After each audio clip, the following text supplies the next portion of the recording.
Dengan mengucapkan Bismillahirrahmanirrahim.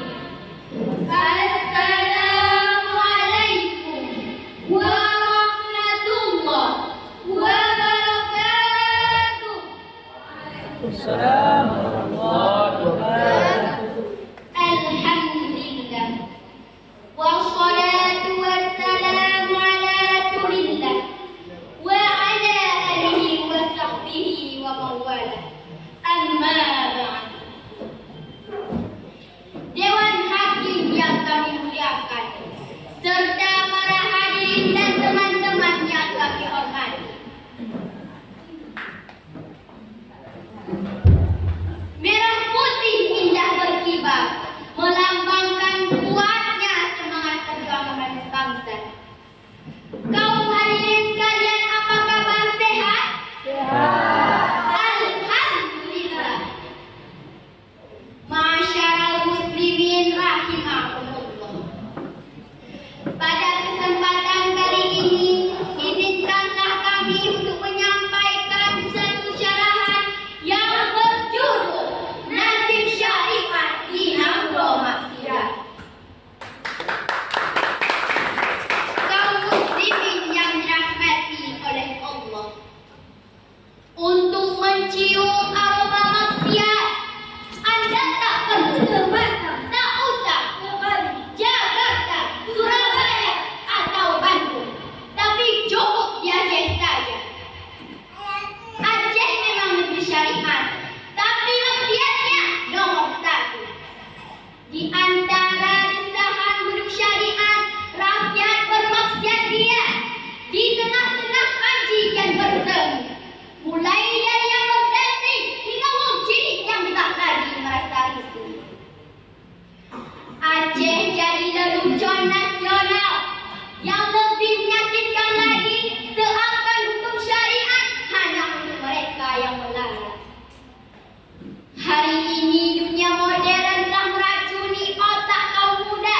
Tengoklah gadis-gadis Aceh hari ini yang telah menjual harga mati akan pentingnya berseksi, sehingga tanpa malu-malu mereka siap menjadi laki-laki yang berjilbab. Darah Aceh berada di abad monyet. Mereka berlomba-lomba untuk mencampakkan dirinya dalam perilaku binatang. Coba Anda datang ke kota-kota, saksikanlah apa yang dilakukan di sana yang konon katanya selain. Rakyat Aceh kembali tersentak, hampir jatuh nyaris berhenti, kaget setengah mati. Tepatnya beberapa tahun lalu pasca tsunami, seorang entrepreneur muda tanpa malu-malu mengakui bahwa dirinya telah berbuat mesum. Ini sungguh sangat menyakitkan dan meminjak harkat dan martabat Aceh. Ini sebuah realita. Wanita Aceh hari ini yang sangat jauh berbeda dengan wanita Aceh zaman dahulu. Wanita Aceh zaman dahulu yang sangat mengagungkan harga diri, kehormatan dan kesuciannya. Tapi kali itu hanya tinggal dalam catatan sejarah. Kaum muslimin yang dirahmati oleh Allah, generasi baci memang penuh sensasi. Padahal Allah telah menjanjikan sanksi buat generasi yang hanya dalam gelombang globalisasi. Allah telah berfirman dalam Al-Quran surah Yunus ayat 7 sampai 8 yang berbunyi,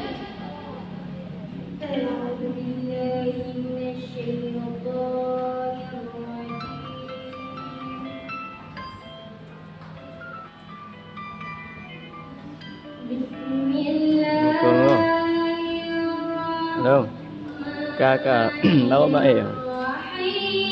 Kak, awak enam. Oh, enggak.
Dengan menyebut nama Allah yang Maha Pengasih lagi Maha Penyayang.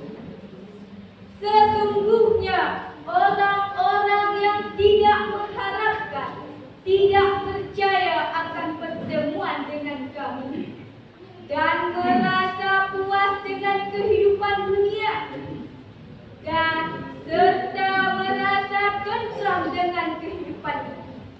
Dan orang-orang yang melalaikan ayat-ayat kami, mereka itu tempatnya di neraka karena apa yang telah mereka lakukan. Kaum muslimin yang dirahmati oleh Allah, lalu apa sih akibat dari gaya hidup tersebut? Merebaklah pergaulan bebas sebagai akses dari budaya buka-bukaan. Pria yang secara naluri tertarik pada aurat wanita yang ditontonkan oleh para gadis yang telah menjual harga diri dengan murah dan gratis. Sebenarnya Islam tidak melarang cinta, karena cinta adalah fitrah manusia sebagai medium untuk melanjutkan peradaban insan. Media elektronik lebih enak lagi. Tiada hari tanpa menyusup jangan bergembira. Film Hollywood dan Mandarin serta film India dengan goyangan mautnya. Ditambah lagi dengan lagu dangdut Indonesia yang tak kalah brengseknya. Maksiat sebegitu merakyat.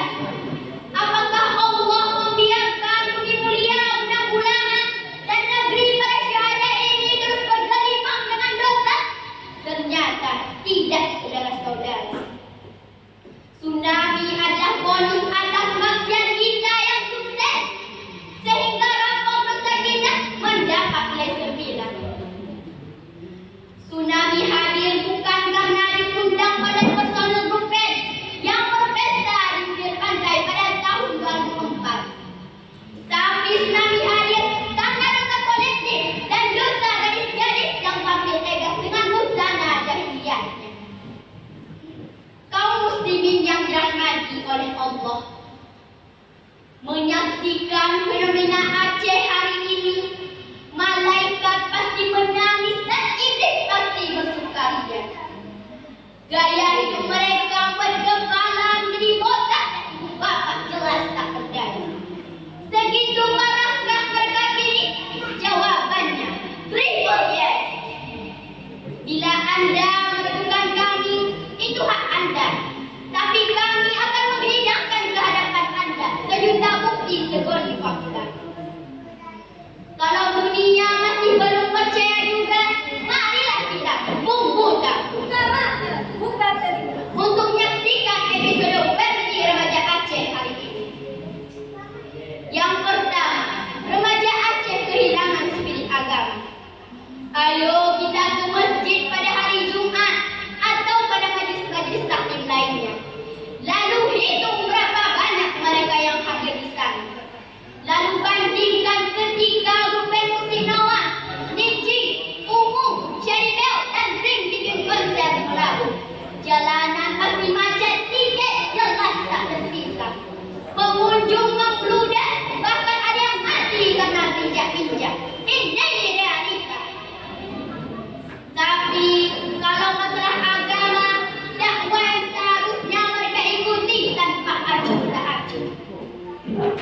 Bahkan yang membuat kita pusing hidup keliling adalah dari tahun ke tahun riset remaja Aceh yang tidak dapat membaca Al-Quran terus meningkat. Masya Allah. Yang kedua, remaja Aceh telah kehilangan idola. Jika Anda bertanya kepada remaja Aceh hari ini, siapa itu Said bin Ziyad, Abu Zar Al-Ghifari, atau Umar bin Abdul Aziz, kami hampir yakin mereka akan menggeleng-gelengkan kepala seolah-olah mendengar nama dari planet lain. Tapi coba Anda tanya kepada mereka tentang Tom Cruise, Brad Pitt, Michael Jackson, Michael Jordan, Valentino Rossi, atau artis seksi Zaskia Gotik dan Riversi. Kalau ini yang Anda tanya, mereka akan menjawab dengan cepat tanpa tempat Anda mencatat. Yang ketiga, remaja Aceh kehilangan bimbingan orang tua. Orang tua yang seperti sehingga minimnya perhatian kepada anak-anak. Yang tidak merasa senang di rumah akhirnya lari keluar rumah untuk mencari kesenangan sesaat dalam serautnya kehidupan. Remaja hingar-bingar jalanan, bahkan ada yang lari ke narkoba, khususnya ganja. Tidak perlu malu untuk bertaubat, karena Allah masih membuka pintu taubat bagi orang-orang yang ingin kembali kepadanya. Sebagaimana firman Allah dalam surah An-Nisa ayat 110 yang berbunyi, وَمَنْ يَعْمَلْ سُوءًا أَوْ يَظْلِمْ نَفْسَهُ